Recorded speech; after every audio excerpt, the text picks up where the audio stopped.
Hi friends, আজ 1 June রবিবার। এখন বাজে প্রায় 2:45।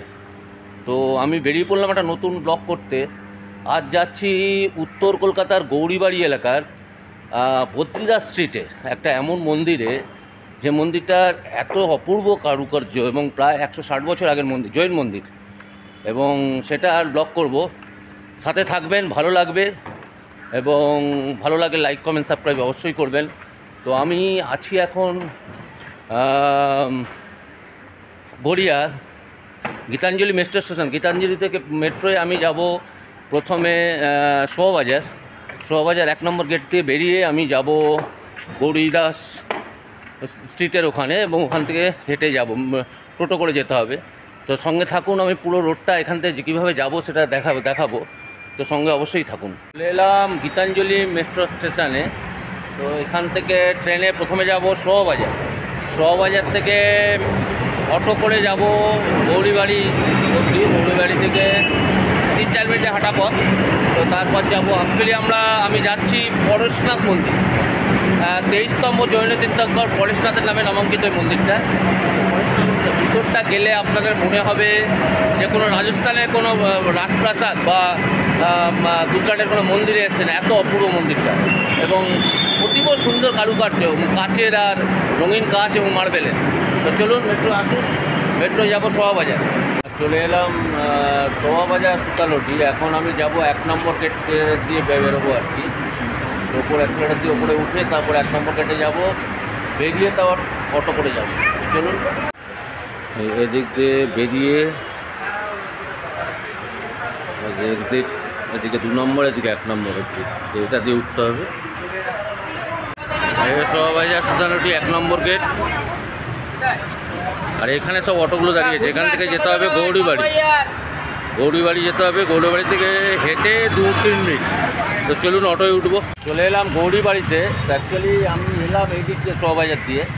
তো অটোগুলো সোজা চলে যাচ্ছে উল্টোডাঙ্গার দিকে, এই দিকে ব্রিজের পথে চলে যাচ্ছে। আর আমি যাবো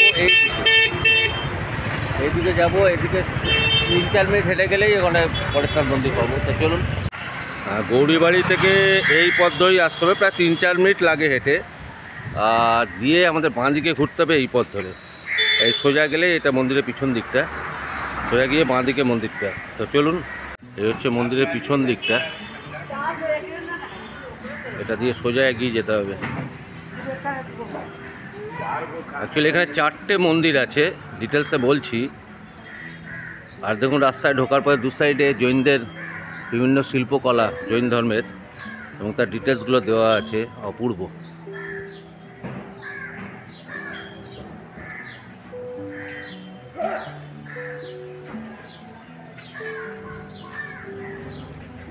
দু সাইডে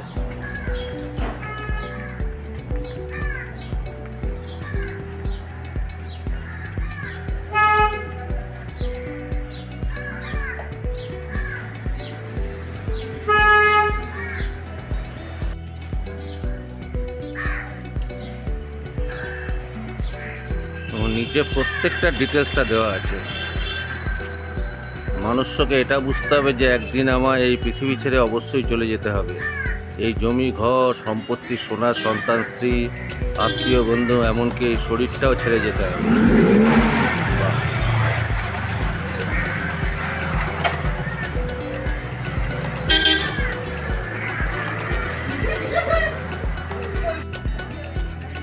অ্যাকচুয়ালি এখানে 4টে মন্দির আছে। তো প্রথম শীতলজির মন্দির যেটা, সেটাতেই ঢুকছি।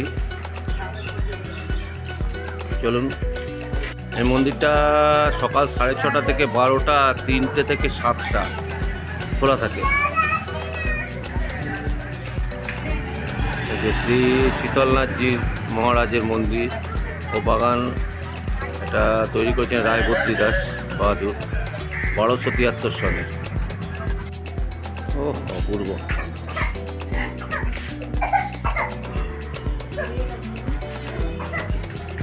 দেখুন চারিদিকটা, ডান দিকে একটা জলাশয়,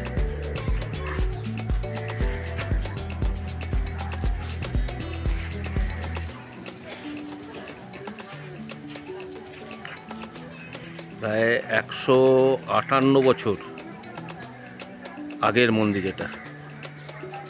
এখানে টোটাল 4টে মন্দির আছে অ্যাকচুয়ালি। একটা হচ্ছে শীতলনাথজিও মন্দির, এটা হচ্ছে এইটা।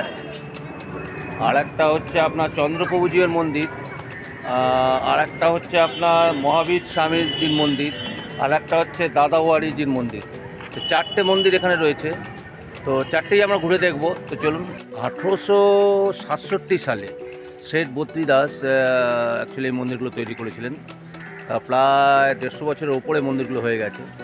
আর এই মন্দিরের কারুকার্য এত সুন্দর, মানে দেখলে মনে হবে যেন মানে রাজস্থানে চলে এসেছি, রাজস্থানে বড় বড় প্যালেসগুলোর মতন। এবং শ্বেতপাথর এবং কাচের, মানে রঙিন কাচ দিয়ে তৈরি সব কারুকার্যগুলো। চলুন ঘুরিয়ে দেখবো, আমরা সমস্তটাই দেখব। ভিতরে ঢুকতেই এই লেকটা ডান দিকে একটা জলাশয়, এর মধ্যে মাছ কচ্ছপ সবই আছে। দেখুন কত বড় বড় মাছ।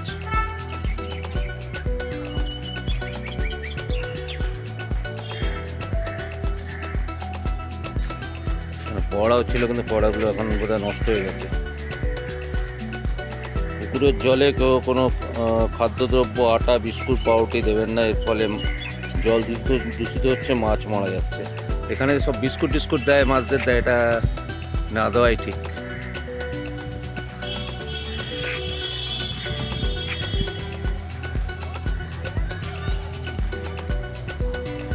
অপূর্ব অপূর্ব। তবে এখানে সন্ধ্যের পরে এলে আরও ভালো লাগবে। জানি না এখন বাজে প্রায় 5টার কাছাকাছি, সন্ধ্যে অবধি থাকতে পারবো কিনা দেখি।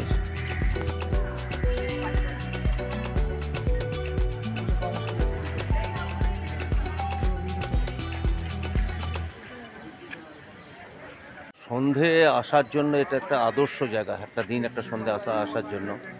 তো এখানে আসুন, যারা আসেননি, অবশ্যই কলকাতায় থাকেও হয়তো অনেকে আসেননি, মানে আমার মনে হয় মন ভরে যাবে। অপূর্ব। কলকাতার বুকে এরকম একটা 150 বছরের আগের মন্দির রয়েছে, মানে আমিও ভালো করে জানতাম না। তো যাই হোক, তো এখানে আসবেন কি করে সেটা একটু ডিটেলস বলে দিই। হাওড়া থেকে যদি কেউ আসতে চান, হাওড়া থেকে হারিটাল অবধি স্টিমারে লঞ্চে এসে লঞ্চ থেকে আপনি তারপর অটো করে আসতে পারেন, বা হাওড়া থেকে L238 পাশে করে এসে আপনি তারপর অটো করে আসতে পারেন। আর মেট্রোয় যদি আসেন সেক্ষেত্রে আমি তো যেরমভাবে এলাম সেভাবে আসতে পারেন। যে কোনো স্টেশন থেকে আপনি শোভাবাজার মেট্রো 1 নম্বর গেট দিয়ে বেরিয়ে অটো করে আসতে হবে। আর তাছাড়া বিধাননগর থেকে আপনারা শোভাবাজারগামী যে কোনো অটো করে এসে সেটাতেও আসতে পারেন। তো আসুন, এখানে সবাই আসুন, ভালো লাগবে। এটা হচ্ছে শীতলনাথজির মন্দির।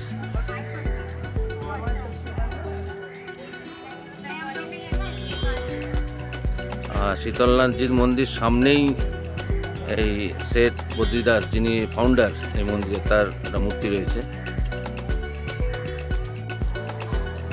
1853 সালে শেখ বদ্রীনাথ বাহাদুর লখনৌ থেকে কলকাতায় আসেন এবং নিজের বুদ্ধি ও পারদর্শিতার জোরে শহরের মণিকারদের মধ্যে শ্রেষ্ঠ হয়ে ওঠেন।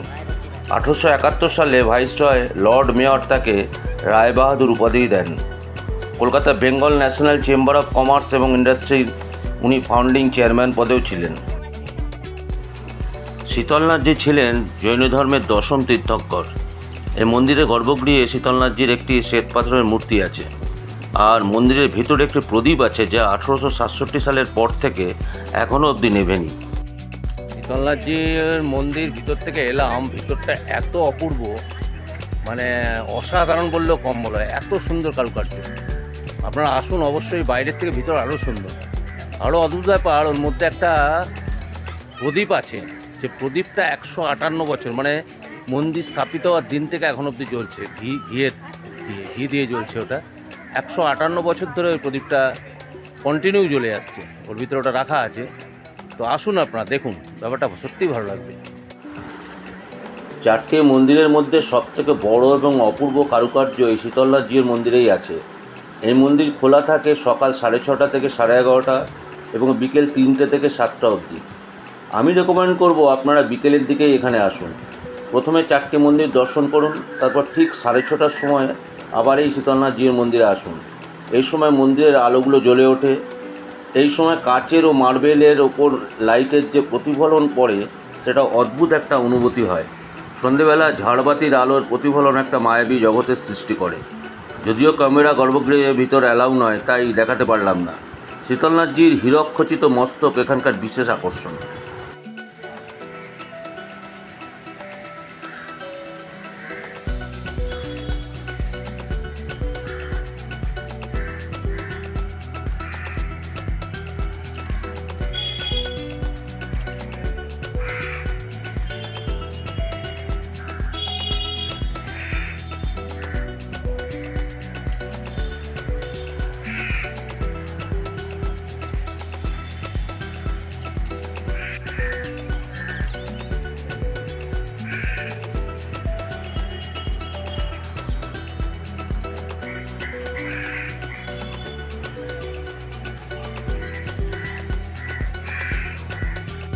মার্বেলের উপরে রঙিন কাজ,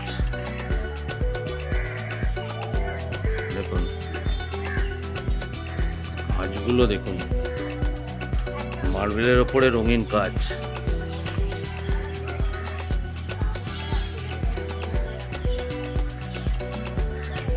তাজমহলে এরকম কাজ আছে, তাজমহলের ভিতরে। এখানে একটা দোকানও আছে, এখান থেকে জিনিসপত্র কিনে পুজো টুজো বা এইসব ব্যাপারগুলো করতে পারেন।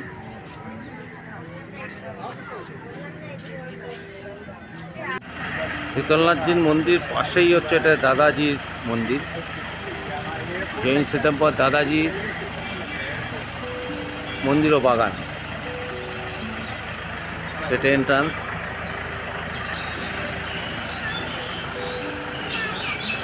পূর্ব এটা খোলা থাকে সকাল 6:30 থেকে 11:30, আবার 3:30 থেকে 6:30 এটা খোলা বন্ধের টাইম।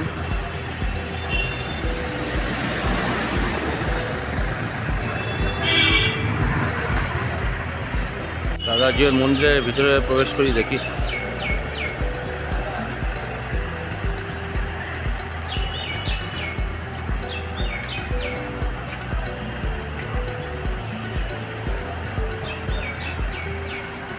এর ভিতরে অ্যাকচুয়ালি ছবি তোলা নিষেধ, তো ভিতরে ছবি তোলা যাবে না। তো আমি ভিতর থেকে একবার দেখে আসি, তবে অপূর্ব জায়গাটা দেখেই মনে হচ্ছে, পুরো শ্বেত পাথরের। এই দাদাজি কা টেম্পেল, এটা হচ্ছে সব থেকে, এই 4টে মন্দিরের মধ্যে টেম্পেলের মধ্যে এটা সব থেকে পুরনো। এটা 1810 সালে তৈরি, আর ওগুলো সব 1867, 68 এরকম হবে। এটা হচ্ছে মহাবীরজির মন্দির, বাট এর ভিতরে ক্যামেরা একেবারেই অ্যালাউ নয়। এটা 1868 খ্রিস্টাব্দে তৈরি হয়েছিল। শুকলাল জহর এটা নির্মাণ করেছিলেন। এর ভিতরে ক্যামেরা অ্যালাউ নয়, বাইরে থেকেই ইয়ে করলাম। মহাবীর স্বামী ছিলেন জৈন ধর্মের 24তম তীর্থঙ্কর। হচ্ছে 4 নম্বর মন্দির, চন্দ্রপ্রভুজির মন্দির।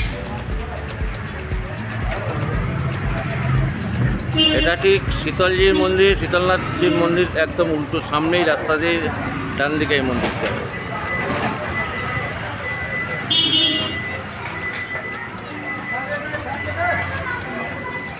চলুন ভিতরে চলুন। এই মন্দিরটা অপেক্ষা কিন্তু সংস্কার মনে হচ্ছে কম হয়েছে, একটু পুরনো পুরনো টাইপের লাগবে। সামনে দুটো সিংহ। চন্দ্রপ্রভুজি ছিলেন জৈন ধর্মের 8ম তীর্থঙ্কর, আর এই মন্দিরটি তৈরি করেছিলেন 1895 খ্রিস্টাব্দে গণেশলাল জহর। আর এই মন্দিরের গর্ভগৃহে রয়েছে চন্দ্রপ্রভুজির একটি অতীব সুন্দর শ্বেত পাথরের মূর্তি।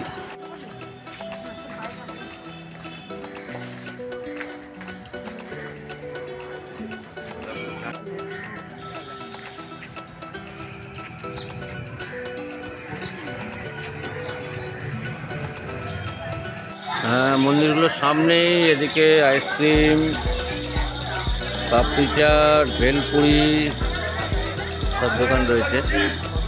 এখানে খেতেই পারেন। ভিতরকার পরিবেশটা এত সুন্দর, সত্যি মানে এখান থেকে যেতে ইচ্ছা করবে না, এত অপূর্ব পরিবেশ। যাই হোক, এই ধরনের ব্লগ আরও নিশ্চয়ই আগে দেখাবো। এই ব্লগটা যদি ভালো লাগে অবশ্যই লাইক, কমেন্ট, সাবস্ক্রাইব এবং শেয়ার করবেন। তো আগামী ব্লগে নিশ্চয়ই দেখা হবে, আর ভালো থাকবেন। ধন্যবাদ।